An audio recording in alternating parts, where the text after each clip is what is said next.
lovely viewers, welcome to Biophilic with Pathak ma'am.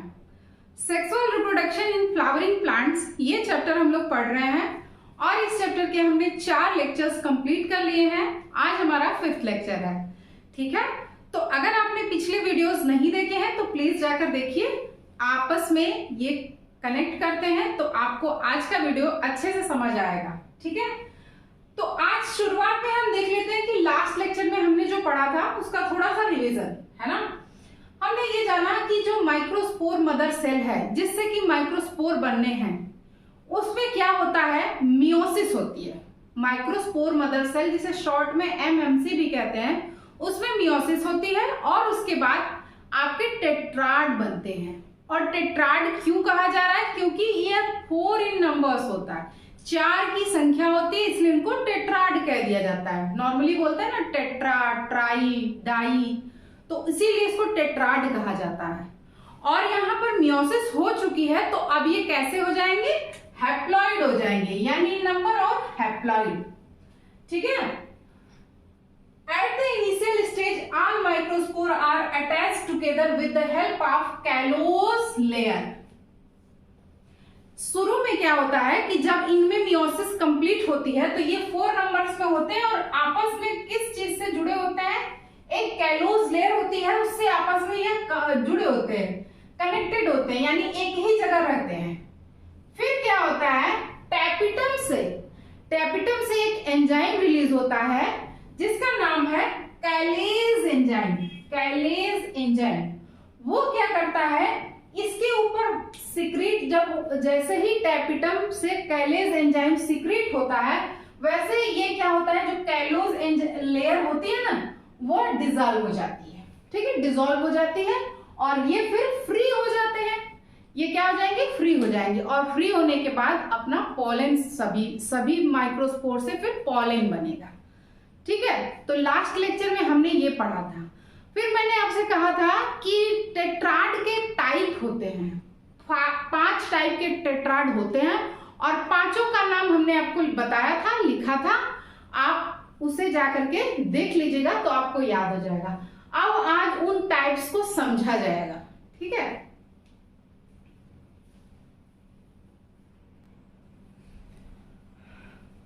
सबसे पहला वाला है टेट्राहेड्रल टेट्राड। ये डाइकॉट्स में कॉमन होता है, यानी कि जितने भी डाइकोटिलिडन्स होते हैं उनमें इस तरह का टेट्राड आपका बनता है। सबसे पहले देखिए एमएमसी है और एमएमसी में आपका K1 यानी कि आपका कैरियोकाइनेसिस। यहां पे देखिए लिखा हुआ है division simultaneous type. Simultaneous type का क्या मतलब हुआ कि जो डिवीजन होगा, जैसे नॉर्मली डिवीजन जब मियोसिस होती है तो पहले क्या होता है कि 2 सेल बनती हैं, पहले कैरियोकाइनेसिस होता है, कैरियोकाइनेसिस होने के बाद आपका साइटोकाइनेसिस हो जाता है और साइटोकाइनेसिस होने की वजह से 2 सेल बन जाती हैं और उनके आपके जो साइटोप्लाज्म होते हैं वो भी अलग होते हैं, 2 अलग अलग सेल बन जाती हैं, बेसिकली जिसको बोलते हैं साइटोकाइनेसिस।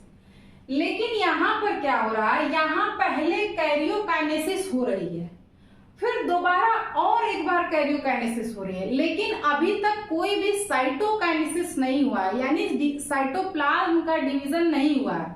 और कैरियोकाइनेसिस होने की वजह से आपके जो न्यूक्लियस है उसका डिवीजन हो चुका है, यानी देखिए यहां से 1 से 2 न्यूक्लियस यहाँ बन चुके हैं, यहाँ पर भी आपके 4 न्यूक्लियस बन चुके हैं, लेकिन अभी भी साइटोकाइनेसिस नहीं हुआ है।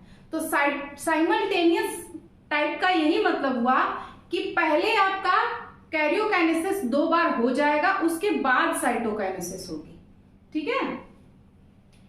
तो देखिए पहली बार जब कैरियोकाइनेसिस हुआ, कैरियोकाइनेसिस मतलब डिवीजन ऑफ न्यूक्लियस का डिवीजन होना, और यहाँ पर देखिए 2 सेल बने। अब इन दोनों का जब अगेन डिवीजन होगा तो 4 बनेंगे। यहाँ आपको सिर्फ 3 ही दिख रहे हैं, इसलिए क्योंकि एक जो है आपका इसी के बैक साइड में है ना, इसी के बैक साइड में, ये टोटल 4 है। अब जब 2 बार कैरियोकाइनेसिस हो गया तो फिर साइटोकाइनेसिस होती है और आपके टेट्राहेड्रल कुछ इस तरह से बनते हैं। इनमें वॉल फॉर्मेशन होना शुरू होता है इस तरीके से, बाहर से अंदर की तरफ। यानी पेरिफेरी से सेंटर की तरफ, कह सकते हैं परिधि से केंद्र की ओर।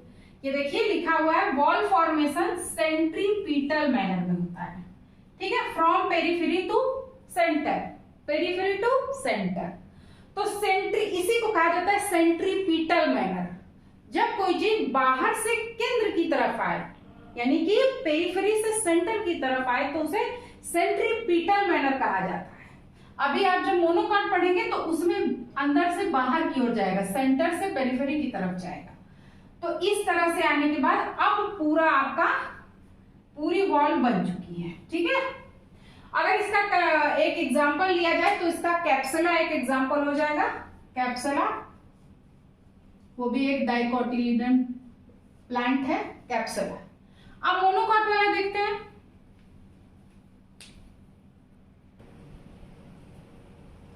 तो दूसरा जो टाइप है वो आपका आइसोबाइलेटरल टेट्राड है, जो कि मोनोकॉट्स में पाया जाता है, इस तरीके का टेट्राड। इसमें आपका जो डिवीजन होता है वो सक्सेसिव डिवीजन होता है। जो आपका डाइकॉट था उसमें साइमल्टेनियस डिवीजन था और इसमें सक्सेसिव डिवीजन होगा, ठीक है। तो ये देखिए यहाँ पे पहले कैरियोकाइनेसिस हुआ, उसके बाद साइटोकाइनेसिस हुआ। Karyokinesis first and cytokinesis first, after that karyokinesis 2 and cytokinesis 2। ये एकदम वैसे ही हो रहा है जैसे मियोसिस में होता है, ठीक है। तो इसीलिए इसको सक्सेसिव डिवीजन कहा जा रहा है। ये आपका क्या है, एमएमसी। एमएमसी से आपका बनना स्टार्ट हुआ। तो पहले जब होगा कैरियोकाइनेसिस फर्स्ट तो 2 सेल बनी, ठीक है। ये सॉरी 2 सेल नहीं, 2 न्यूक्लियस का डिवीजन हुआ ना। फिर जब आपका साइटोप्लाज्म का डिवीजन हो गया तो यहाँ पे 2 सेल बन गई, यहाँ 2 सेल बन गई। और अब इन 2 सेल में जब डिवीजन हुआ, कैरियोकाइनेसिस हुई, तो यहाँ पे आप देख रहे हैं आप 4 न्यूक्लियस बन गए।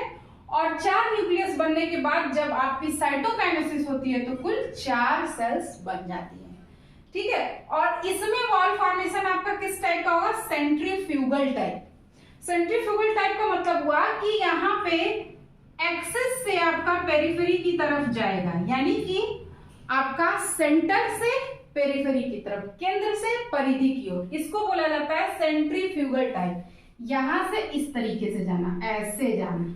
और उसमें क्या था, डाइकोट वाले में जो टेट्राहेड्रल था उसमें बाहर से अंदर की तरफ आ रहा था, यानी कि परिधि से केंद्र की तरफ, ठीक है। अंतर समझ में आया। ये दोनों जो टाइप हैं ये कॉमन है। बाकी के जो 3 हैं उनके मैं नाम लिख देती हूँ, ठीक है, और किन पौधों में पाया जाता है उनके एग्जाम्पल दे देती हूँ।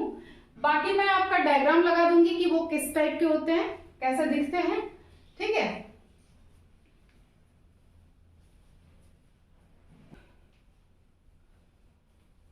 तो थर्ड टाइप का जो है आपका वो डिकसेट टेट्राड, ठीक है। यहाँ पे आपके जो होंगे टेट्राड होंगे वो आपका at the right angle and other microspore, in this 2 microspore lies at the right angle. ये देखिए 2 ऊपर है और एक यहाँ नीचे दिया हुआ है, एक इसके जस्ट पीछे होगा, ठीक है। इसका एग्जाम्पल आपका मैग्नोलिया, मैग्नोलिया नाम का प्लांट है। ये जो तीनों टाइप के टेट्राड हैं ये आपके कुछ एक आध प्लांट में ही पाए जाते हैं। बाकी इसके पहले हमने जो 2 पढ़ा वो कॉमन है, वो आपका मोनोकॉट और डाइकॉट में पाए जाते हैं। लेकिन ये सब और हालांकि ये मुझे नहीं लगता कि आएगा एग्जाम में, पर ठीक है पढ़ लिया जाता है।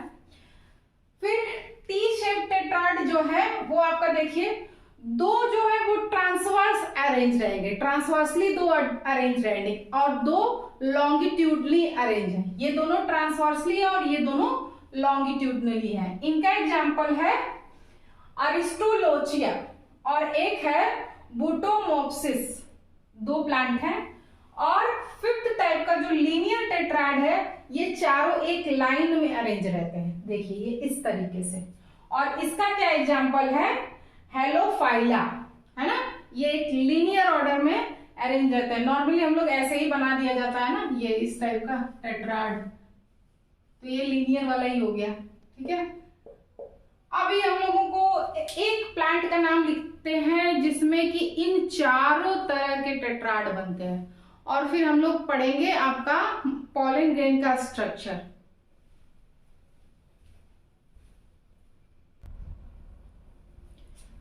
तो उस प्लांट का नाम है आपका एरिस्टोलोचिया इलेगेंस, ठीक है। जो टी शेप वाले का हमने एग्जांपल पढ़ा था उसमें भी इसका नाम लिखा था। तो ये एक ऐसा प्लांट है जिसमें कि हमने अब तक जितने 5 टाइप के टेट्राड पढ़े वो 5 टाइप के टेट्राड इसमें पाए जाते हैं, ठीक है। तो ये टॉपिक फिनिश हुआ टाइप्स ऑफ टेट्राड। अब हम लोग पढ़ेंगे आपका structure of pollen grains. Microspore ही आपका पॉलन ग्रेन बनता है। जैसा कि मैंने अभी आपको बताया कि ये टेट्राड जो होते हैं वो कैलोज लेयर से आपस में जुड़े होते हैं, बंधे होते हैं, बाइंड। और फिर क्या होता है, टैपिटम से कैलेज एंजाइम इन सभी को डिसॉल्व, इनका जो कैलोज लेयर होता है उसको डिसॉल्व कर देता है और फिर वह फ्री हो जाते हैं और फ्री होके हर माइक्रोस्पोर से पॉलन ग्रेन बनता है। तो पॉलन ग्रेन की स्ट्रक्चर देखते हैं।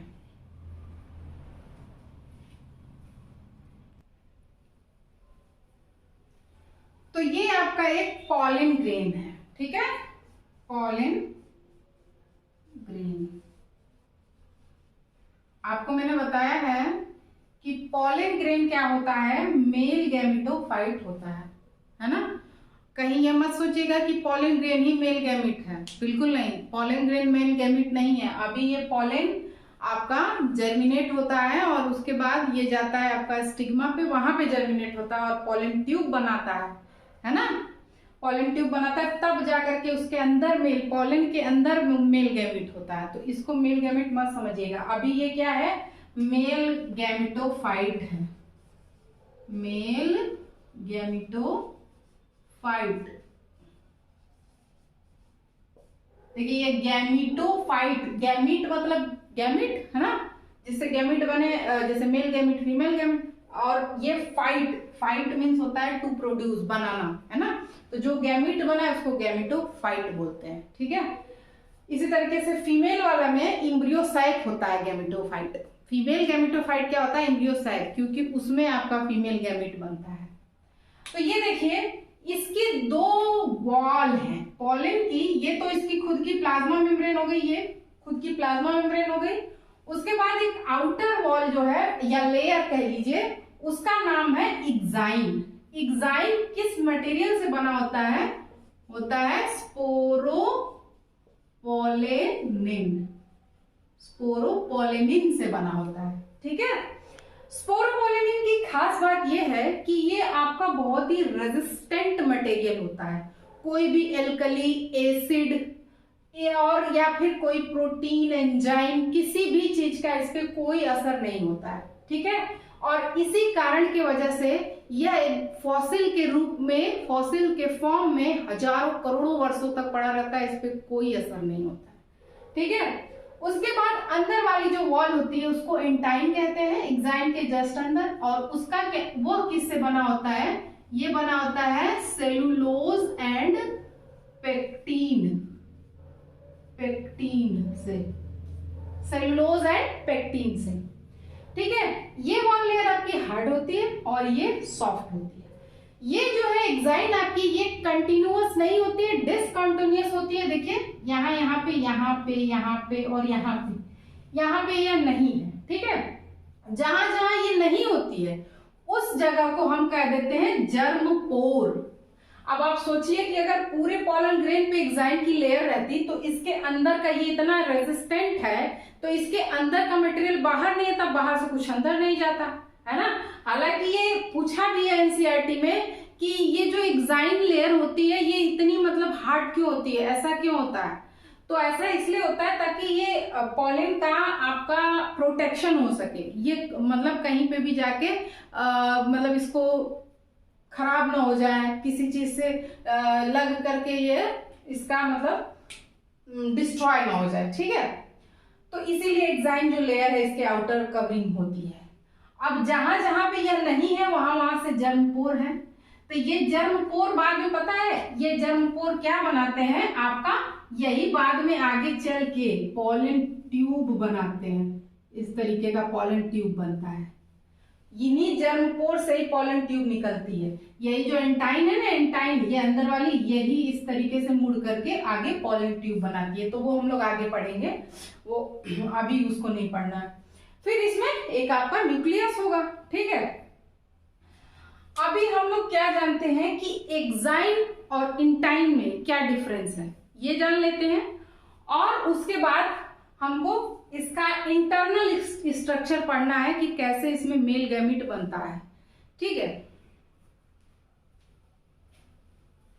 तो देखिए एग्जाइम जो होता है वो आउटर लेयर होती है और वहीं पे इंटाइम इनर लेयर है। इनर वॉल कहें लेयर कहें सेम थिंग है। ठीक है, अब ये डिसकंटिन्यूअस होता है क्योंकि इसके बीच बीच में जर्म पोर पाए जा रहे हैं जहां पे यह प्रेजेंट नहीं है, और ये एक पूरी कॉन्टिन्यूअस लेयर होती है। ये क्या करता है, पॉलन को प्रोटेक्ट करता है कि यह डिस्ट्रॉय ना हो जाए, है ना। एग्जाइम पॉलन को प्रोटेक्ट करता है, और इंटाइम जो है वो forms outer layer of pollen tube, या पॉलन ट्यूब बनाने में हेल्प करती है। इंटाइम से ही पॉलन ट्यूब बनता है। फिर फॉर्मेशन बाय टैपिटम, ये चीज ध्यान रखिए कि इसका जो फॉर्मेशन हुआ है एग्जाइम का, एग्जाइम किससे बना है, स्पोरोपोलिनिन से। स्पोरोपोलिनिन भी आपका टैपिटम से ही निकलता है। जैसे टैपिटम से एक एंजाइम निकल रहा था ना जिसका नाम था कैलेज एंजाइम, वैसे ही स्पोरोपोलिनिन भी टैपिटम से ही निकलता है, रिलीज होता है, और उसी से ही आपका एग्जाइम बनता है। ये चीज ध्यान रखिएगा। ठीक है, और ये किससे बनता है, फॉर्म्ड बाय माइक्रोस्पोर। माइक्रोस्पोर इसको खुद बनाता है ना। फिर स्पोरोफिटिक इन ओरिजिन, और ये गैमेटोफिटिक इन ओरिजिन। स्पोरोफिटिक और गैमेटोफिटिक क्या होता है जरा जानते हैं। स्पोरोफिटिक का मतलब हुआ कि कोई भी ऐसा स्ट्रक्चर जो कि स्पोर कंडीशन, जैसे कि आपका 2n फॉर्म में, आप नॉर्मली यही याद रखिए कि 2n फॉर्म में हो। कैसा फॉर्म, 2n फॉर्म में हो। और गैमेटोफिटिक, गैमेटोफिटिक को गैमीट से याद रखिए। गैमीट हमेशा कैसा होता है, हैप्लॉइड होता है, यन होता है। तो इसकी ओरिजिन क्या है, गैमेटोफिटिक है, क्योंकि यह किससे बन रहा है, माइक्रोस्पोर से। माइक्रोस्पोर से बन रहा है तो इसलिए इसको हैप्लॉइड या यन बोलेंगे।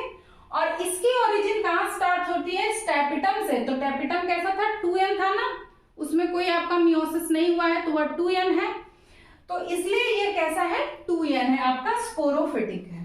ठीक है, तो आज के लेक्चर को यहीं खत्म करते हैं। आपको वीडियो कैसा लगा कमेंट सेक्शन में जरूर बताइए।